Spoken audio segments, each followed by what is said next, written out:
Ini adalah soalan esei 8. Pembantukan raja. Okey, nanti kita kena sediakan raja. Pendekatan perbelanjaan agregat penawaran agregat iaitu AEAS. Terangkan kesan kenaikan cukai sekaligus. Okey, cukai tier taxation.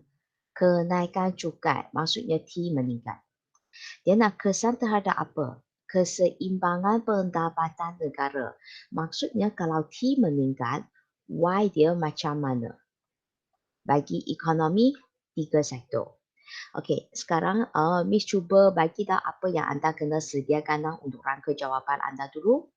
Okey, untuk rangka jawapan, yang pertama, kita kena define ini dulu. Apa itu ekonomi 3 sektor? Okey, bagi definisi ekonomi 3 sektor, inilah yang kita kena buat ya. Okey, selepas itu, kita boleh mula sediakan raja. Dan ingat, raja ini dia sudah bagi tahu dia nak berdekatan AEAS. Jadi kita akan sediakan raja AEAS. Seterusnya, barulah kita sediakan huraian raja. Untuk maklumat pelajar, huraian yang berdasarkan raja ini, dia ada 5 peringkat. Okey, nanti Miss akan bincanglah dengan anda macam mana kita nak sediakan ataupun macam mana kita nak huraikan daripada raja yang disediakan. Okey, sekarang kita cuba tengok isu yang kita kaji ya. Dia kata kenaikan cukai sekaligus. Okey, bagaimana dia mempengaruhi pendapatan negara. Bahagian ini nanti kita akan masuk di bawah huraian raja. Di peringkat yang mana satu? Juga sama nanti Miss akan beritahu. Dia ada kaitan dengan huraian raja nanti.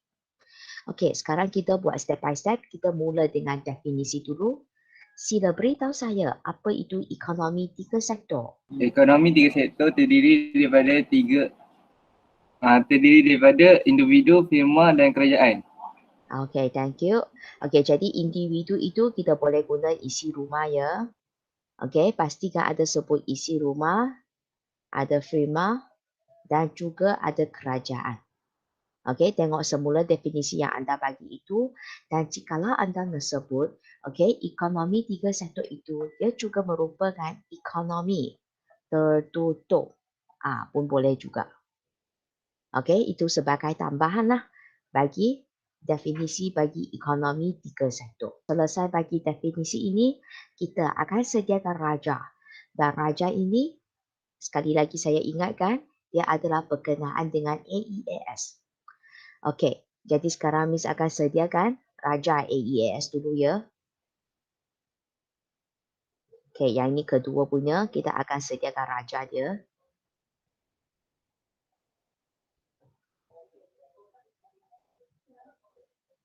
Okey, sekarang saya nak tanya tentang paksi Y ini, apa yang perlu dilabelkan? AEAS. Kalau you tulis AEAS salah.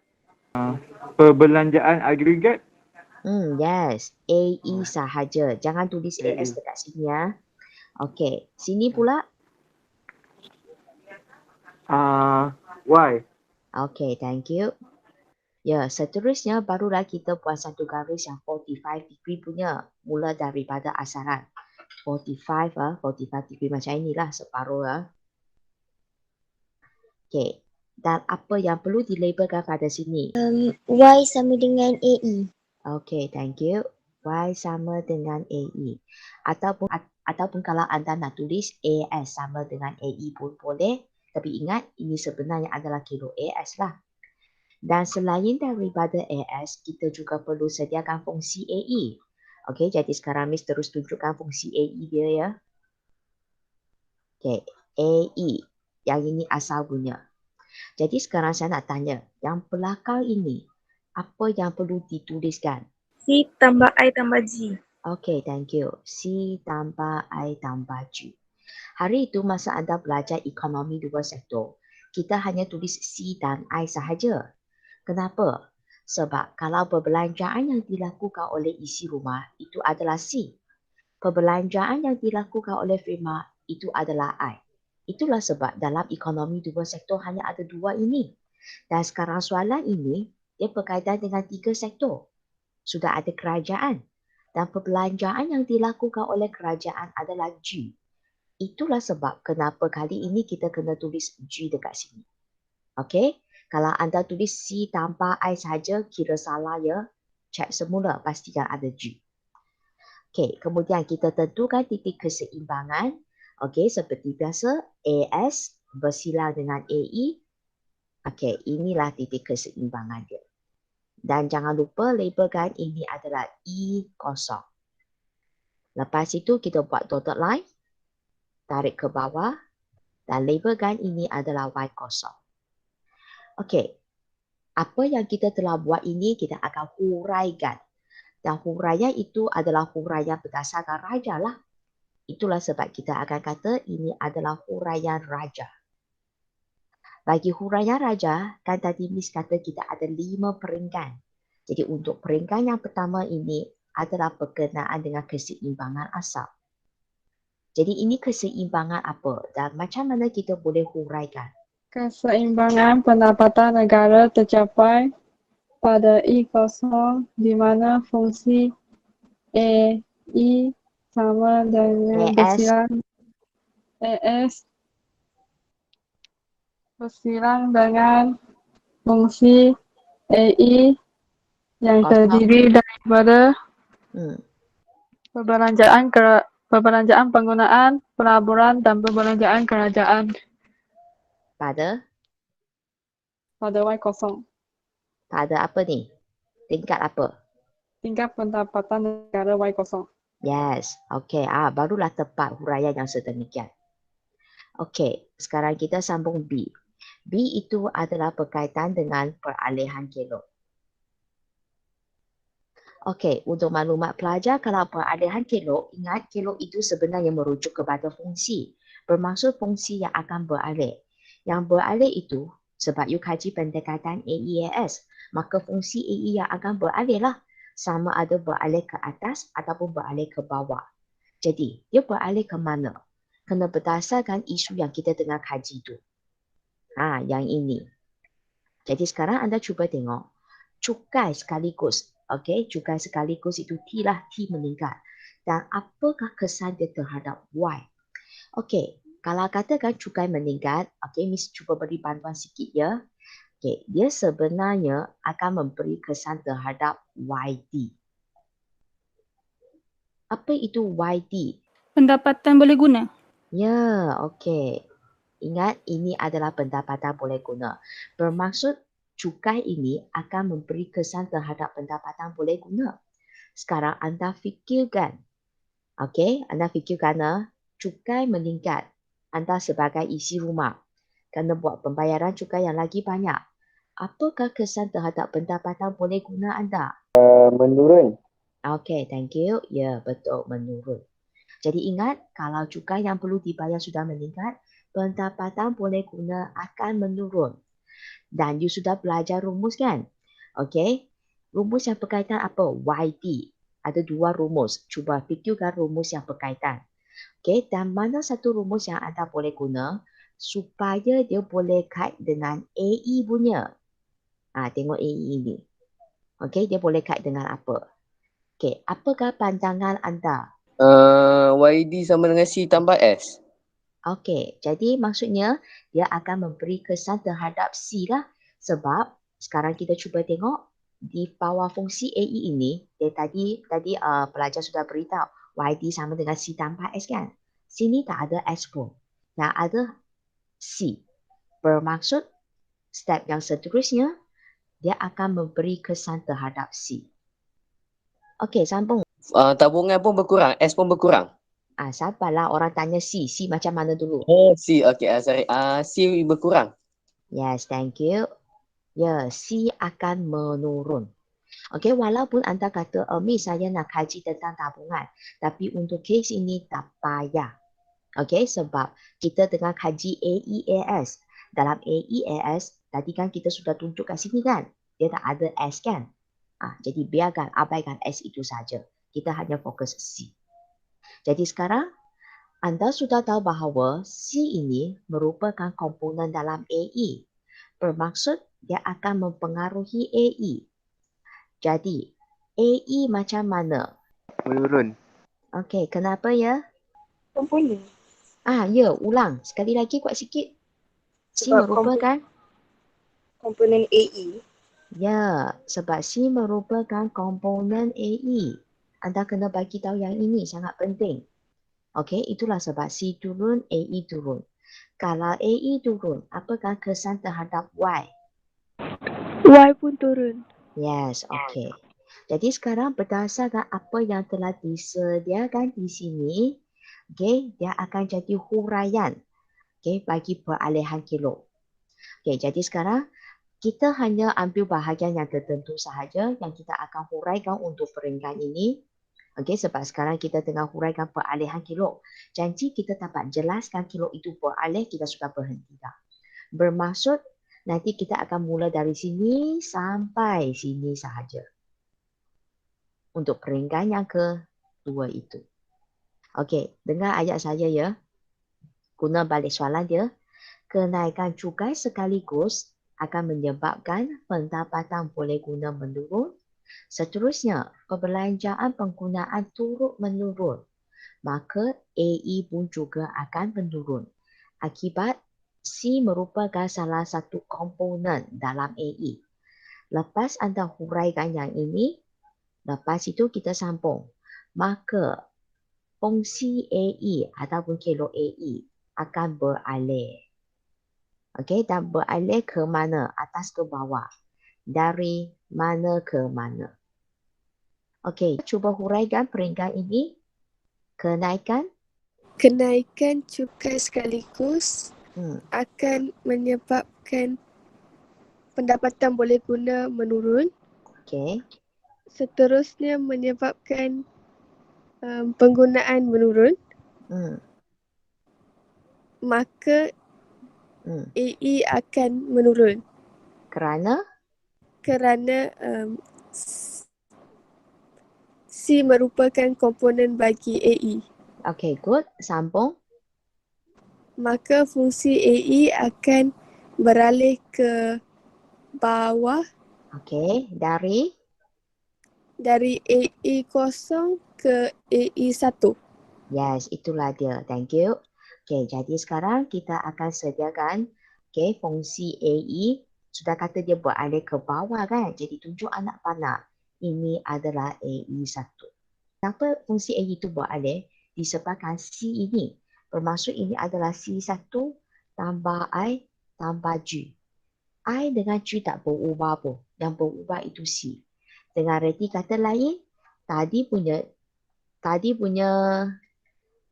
C ini kan, dia sebenarnya adalah C kosong. Okey, supaya kita boleh bezakan lah. Okey, jadi itu adalah huraian bagi B. Okey, peringkat yang kedua iaitu peralihan kilo. Okey, seterusnya kita akan sambung peringkat yang ketiga, iaitu berkaitan dengan proses keseimbangan. Okey, untuk maklumat pelajar, berkaitan dengan proses keseimbangan ini, setiap kali pastikan anda mula pada tingkat pendapatan Y0. Okey, sekarang anda cuba tengok kita mula kat sini. Okey. Ingat garis 45 degree ini adalah AS. Okey, kan tadi kita sudah kata kilo dia beralih ke AE1 kan? Okey, which mean nanti you hanya fokus AE1 dan AS sahaja. Kita hanya fokus dua ini. Saya ulang, tengok raja ini mula daripada Y0, kita hanya fokus AE1 dan AS sahaja. Okey, kita mula ya. Dari sini, naik, sentuh ini. Sila beritahu saya ini adalah berkaitan dengan fungsi apa? Fungsi AE1. Okey, inilah dia AE1. Dan lagi satu item, kita akan fokus AS ya. Bagi dia naik. Fungsi AS. Okey, jadi daripada sini anda dapati apa lebih besar daripada apa? AS lebih besar daripada AE. Okey, thank you. Okey, jadi sekarang kita berhuraikan pada tingkat pendapatan Y0, AS melebihi AE1.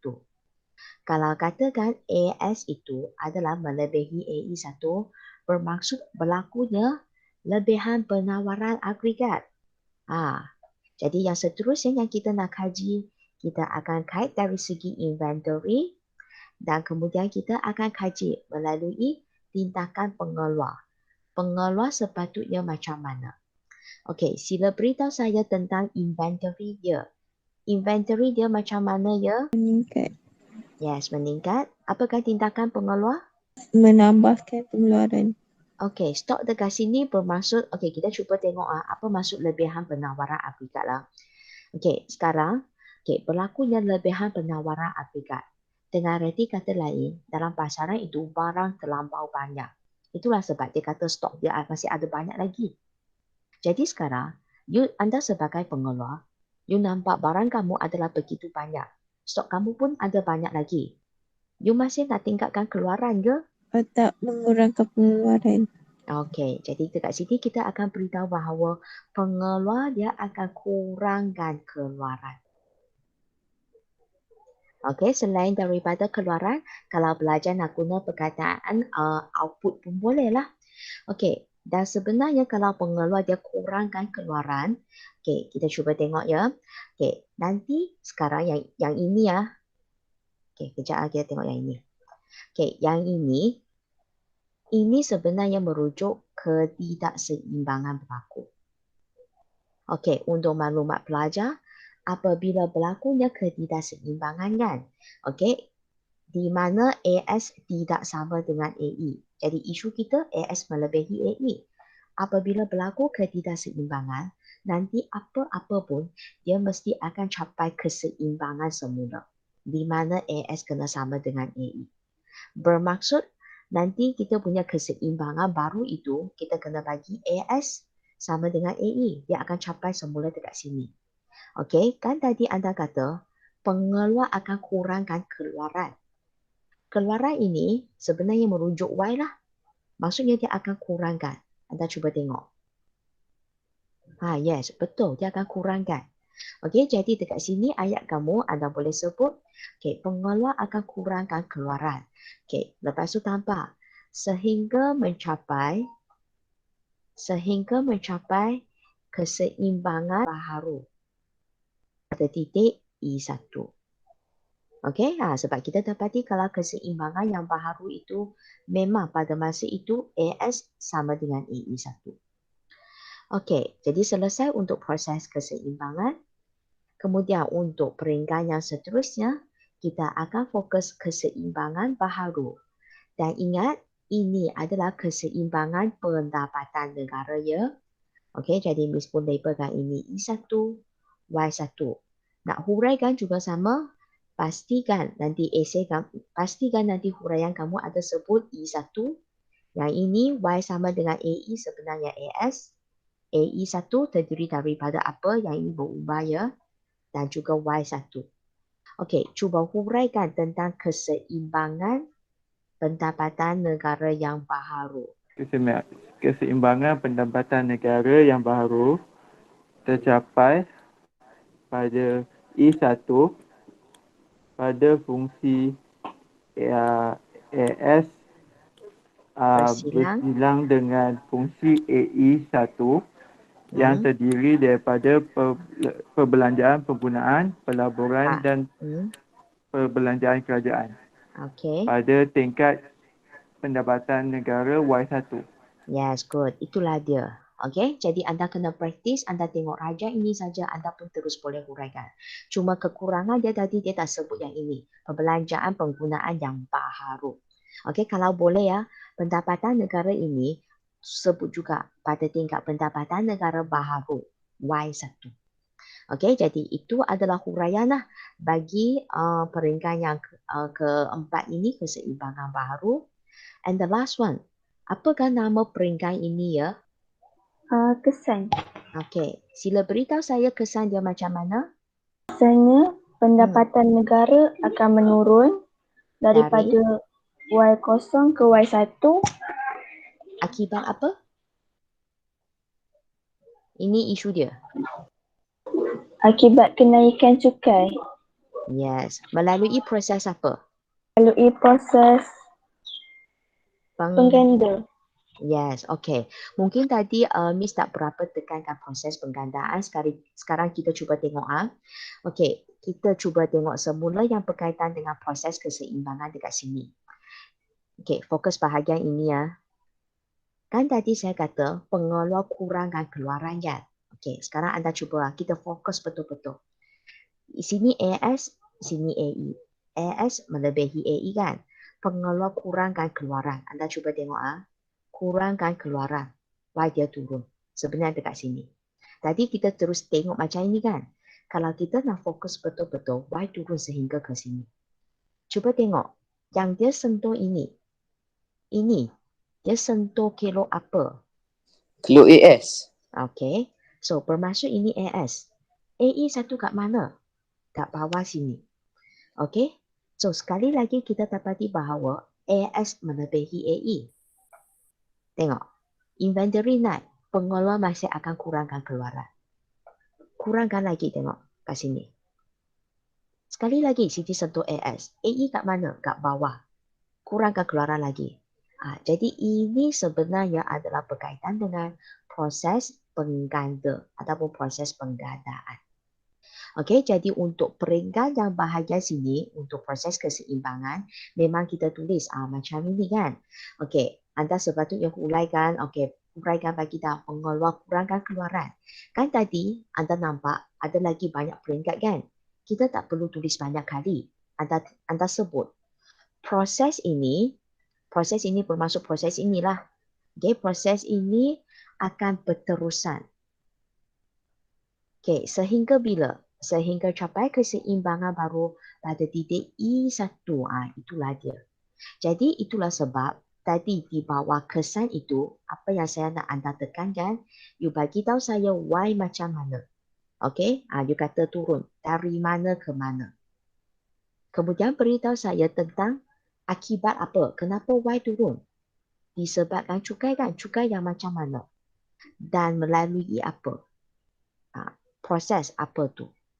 Okey, ulang sekali lagi berkaitan dengan kesannya. Kesannya, pendapatan negara akan menurun daripada Y0 ke Y1. Okey, betul. Akibat?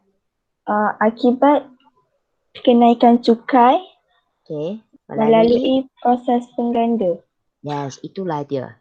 Okey, jadi sekarang yang anda nampak, okey, kita memang huraikan raja ini secara mendalam lah. Okey, sebab tadi Miss pun sudah tambahlah bahagian ini. Okey, jadi saya ulang sekali lagi untuk jawab soalan ini. Yang pertama, kita kena ada definisi bagi ekonomi 3 sektor. Pastikan anda ada jelas semua benda ini. Seterusnya, sediakan raja. Pastikan raja ini lengkap lah. Sedemikian. Okey, kalau kalau anda tak tunjuk proses ini pun tak apa punya. Yang penting, maksudnya yang warna hijau ini tak ada pun tak apa. Yang penting yang ini ada tunjuk peralihan kilo pun sudah memadai dah. Okey, lepas tu huraian raja. Pastikan anda huraikan ada 5 peringkat ini. 1, 2, 3, 4, 5. Okey, jadi selesailah perbincangan kita untuk soalan esei 8 ini. Okey, sekarang misalkan kutu seorang-seorang tengok siapa yang ada masalah. Farha? Miss, kalau kita lukis rajah dulu baru definisi boleh tak? Okey, kalau anda buat rajah dulu kemudian baru bagi definisi tak ada masalah. Susunan ini tak penting, yang penting ada. Okey, Farha? Okay, Miss. Thank you. Okey, sama-sama. Lutfi? Saya ada soalan, Miss. Okey, silakan. Kalau contoh, kalau kita nak cerita keseimbangan asal pendapatan negara, kalau saya pendek, saya short formkan pendapatan negara kepada Y tu boleh ke? Ataupun Okey, kalau katakan masa anda tulis esei itu, sebab anda cuba tengok dekat sini you ada tulis Y kan. Okey, kalau boleh kan pendapatan negara itu, saya galakkan anda tulis semula pendapatan negara. Kalau yang nak tulis Y itu, contoh you nak tulis Y1 ke, Y0 ke, itu barulah anda guna Y. Sebab yang singkatan ini kita ambil daripada raja sahaja. Yang lain tulis penuh. Okey ke, Lutfi? okey, thank you, Miss. Okey, maka selesailah perbincangan untuk soalan esei 8 ini. Okey.